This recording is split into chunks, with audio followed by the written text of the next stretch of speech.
Welcome to my YouTube channel. आज हम हिंदी के कुछ इम्पोर्टेंट क्वेश्चंस को कवर करेंगे जो कि एग्ज़ाम में बार बार पूछे जाते हैं और आगे भी आने की उनकी संभावनाएं पूरी बनी रहती है। और डेली हम अगर क्वेश्चंस को कवर करते रहेंगे, डेली प्रैक्टिस करते रहेंगे तो आने वाले एग्ज़ाम में हमें जो है उसके क्वेश्चंस बहुत ज़्यादा ईजी लगेंगे। तो हमें डेली प्रैक्टिस करनी है, कंटिन्यूसली प्रैक्टिस करनी है। प्रैक्टिस करते रहें और चैनल पर बने रहें। सबसे पहला क्वेश्चन है आपका, स्वागत सबका संधि विच्छेद पहचानिए। अब स्वागत सबका संधि विच्छेद आपको पहचानना है। इसमें से उसका स्वागत सबका संधि विच्छेद क्या हो सकता है? सौ प्लस आगत, सु प्लस वागत, स्वा प्लस गत या सु प्लस आगत। तो आपका अगर मैं स्वागत शब्द का संधि विच्छेद की अगर बात करते हैं तो आपका वो होगा सु प्लस आगत, स्वागत। स्वागत इसका संधि विच्छेद होगा। अब इसमें एक क्वेश्चन कभी कभी ये भी पूछा जाता है कि स्वागत शब्द कौन सी संधि है। इसमें आपकी स्वर संधि हो गई या व्यंजन संधि हो गई या फिर विसर्ग संधि हो गई। अगर आपकी बात करें स्वागत में आपकी जो है ये आपकी स्वर संधि है। कौन सी? स्वर संधि है। अब स्वर संधि में भी कभी कभी ये पूछ लेता है और डीपले चले जाता है एग्जामिनर कि स्वर संधि में भी कौन सी संधि है। अब जैसे स्वर संधि में भी 5 प्रकार की संधि होती है। आपकी दीर्घ संधि हो गई, यड़ संधि हो गई, गुण संधि हो गई, अयादि संधि हो गई। कौन सी संधि है इसके अंदर? अब इसके अंदर अगर हम और डीपली जाएं तो स्वर में भी आपकी फिर ये यड़ संधि है। कौन सी? यड़ संधि है। तो आपको जो है क्वेश्चंस के बिल्कुल डीपली जाना है ताकि कोई भी क्वेश्चन जो है किसी भी तरीके से आपका बचा ना रहे। अगर एग्ज़ाम में ज़रूरी नहीं है कि एग्ज़ाम में उससे वो प्लस आगत ही पूछे, ये भी पूछ सकता है कि कौन सी संधि है, व्यंजन संधि है या विसर्ग संधि है या फिर स्वर संधि है। कभी कभी इसका संधि विच्छेद पूछ लेता है, कभी संधि बना करके पूछ लेता है। तो आपको हर तरीके से तैयार रहना है। एग्जामिनर कुछ भी पूछ सकता है आपसे। दूसरा क्वेश्चन है आपका, पिताजी चाय पीकर दफ्तर चले गए, वाक्य में क्रिया भेद पहचानिए।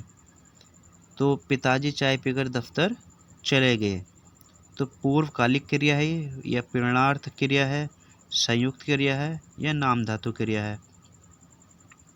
पिताजी ने पहले चाय पी और फिर दफ्तर चले गए, तो इसमें जो आपकी क्रिया होगी वो होगी पूर्वकालिक क्रिया। पूर्वकालिक इसलिए होगी क्योंकि इसमें 2 क्रियाएं हैं और एक क्रिया के होने के बाद में दूसरी क्रिया को किया गया है। यानी पहले पिताजी ने चाय पी, उसके बाद में चाय पीने के बाद में वो कहाँ चले गए?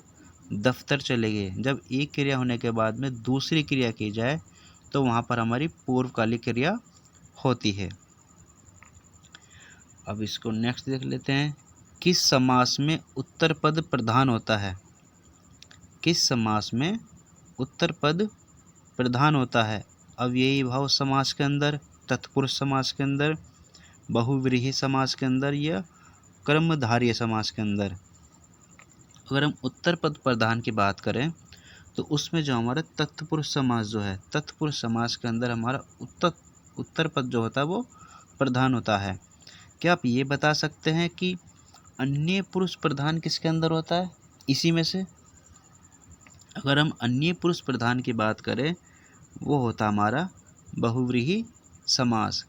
क्यों? क्योंकि देखो जैसे लंबोदर होता है, लंबोदर यानी लंबा है जिसका उदर, और गणेश जी की बात की गई, यानी जी लंबोदर का मतलब क्या होता है? गणेश, यानी लंबा है जिसका उदर, वो क्या हो गए? गणेश। अब इसमें अन्य पुरुष जो है वो प्रधान होता है। तो इस तरीके से हमें एग्जाम्पल के थ्रू भी कुछ समास के कुछ प्रैक्टिस करते रहना चाहिए। अब आगे देखते हैं, भगवान बुद्ध के सारे उपदेश किस भाषा में हैं? भगवान बुद्ध ने जितने भी उपदेश दिए हैं वो किस भाषा में हैं? अपभ्रंश में हैं, अवहट में हैं, प्राकृत में हैं या पाली में हैं? अगर हम भगवान बुद्ध के उपदेशों की बात करें तो भगवान बुद्ध के जितने भी उपदेश थे वो सारे हमारे किस में हैं? पाली के अंदर हैं। रामचरितमानस की रचना किसने की थी? रामचरितमानस की रचना किसने की? अगर हम बात करें रामचरितमानस उनकी रचना जो हमारी सूरदास, कबीरदास, प्रेमचंद या तुलसीदास। तो रामचरितमानस की हमारी रचना जो की गई है वो तुलसीदास के द्वारा की गई है। ये क्वेश्चन वेरी वेरी इंपॉर्टेंट है, ये कई बार एग्ज़ाम में पूछा गया है और कभी कभी इसका यही पूछ लेता है और डीपली जा कर के कि रामचरितमानस की रचना जो की है वो तुलसीदास ने की है, लेकिन वो किस भाषा में की है। तो आपको भाषा भी ध्यान रखनी है। जो आपको रामचरितमानस की जो रचना की गई है वो बेसवाड़ी अवधि के अंदर की गई है, तो इस बात को भी आपको ध्यान रखना है। अष्टछाप का जहाज किसे कहा जाता है? अष्टछाप का जहाज किसे कहा गया है? तो रहीम को, जायसी को, सूरदास को या महावीर को। अष्टछाप का अगर जहाज की बात करें तो इसमें ये कहा गया है सूरदास को। अष्टछाप का जहाज किसको कहा गया है? सूरदास को कहा गया है। कौन सी अनुसूची में संविधान द्वारा मान्यता प्राप्त 22 प्रादेशिक भाषाओं का उल्लेख है? यानी संविधान के अंदर अगर हम 22 भाषाओं को जो हमारे मान्यता दी गई है उनका जो उल्लेख कौन सी अनुसूची में है? 12वीं अनुसूची में है, 8वीं अनुसूची में है, 11वीं अनुसूची में है या 5वीं अनुसूची में? तो संविधान द्वारा मान्यता प्राप्त 22 भाषाएं जो हैं, प्रादेशिक भाषाएं हैं, उनका उल्लेख जो हमारा 8वीं अनुसूची के अंदर किया गया है। क्या आपको ये पता है, कभी कभी क्वेश्चन से ये पूछा जाता है कि हमारे संविधान के अंदर कितनी सूचियाँ हैं? तो हमारे संविधान के अंदर अगर हम बात करें तो टोटल 12 अनुसूचियाँ हैं, तो ये भी ध्यान रखिए। आर्य समाज की स्थापना किसने की थी? अगर हम आर्य समाज की बात करें तो उसकी स्थापना एनी बेसेंट, दयानंद सरस्वती, राजा राम मोहन राय या विवेकानंद। अगर हम आर्य समाज की बात करें तो आर्य समाज की स्थापना जो हमारी दयानंद सरस्वती ने की थी। दयानंद सरस्वती ने क्या की थी? आर्य समाज की स्थापना। अब विश्व हिंदी दिवस कब मनाया जाता है? ये भी क्वेश्चंस काफ़ी बार पूछा गया है। विश्व हिंदी दिवस कब मनाया जाता है? तो 14 जनवरी को, 16 जनवरी को, 10 जनवरी को या 15 जनवरी को। विश्व हिंदी दिवस की बात करें तो विश्व हिंदी दिवस जो हमारा 10 जनवरी को मनाया जाता है। अब क्या आप ये बता सकते हैं कि विश्व हिंदी दिवस 10 जनवरी को ही क्यों मनाया जाता है? ये हमें कमेंट बॉक्स में बताएं कि विश्व हिंदी दिवस 10 जनवरी को ही क्यों मनाया जाता है।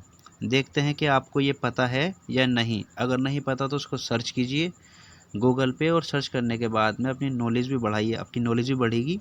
और उसको कमेंट बॉक्स में भी लिखें कि 10 जनवरी को क्यों मनाया जाता है। भारत की सभी लिपियाँ निकली हैं। भारत की जितनी भी लिपियाँ हैं वो निकली है ग्रंथ लिपि से, देवनागरिक लिपि से, ब्राह्मी लिपि से या फिर कलिंग लिपि से। भारत की अगर सभी लिपियों की अगर हम बात करें तो वह हमारी ब्राह्मी लिपि से निकली हैं। भारत की जितनी भी लिपियाँ हैं वो किससे निकली है?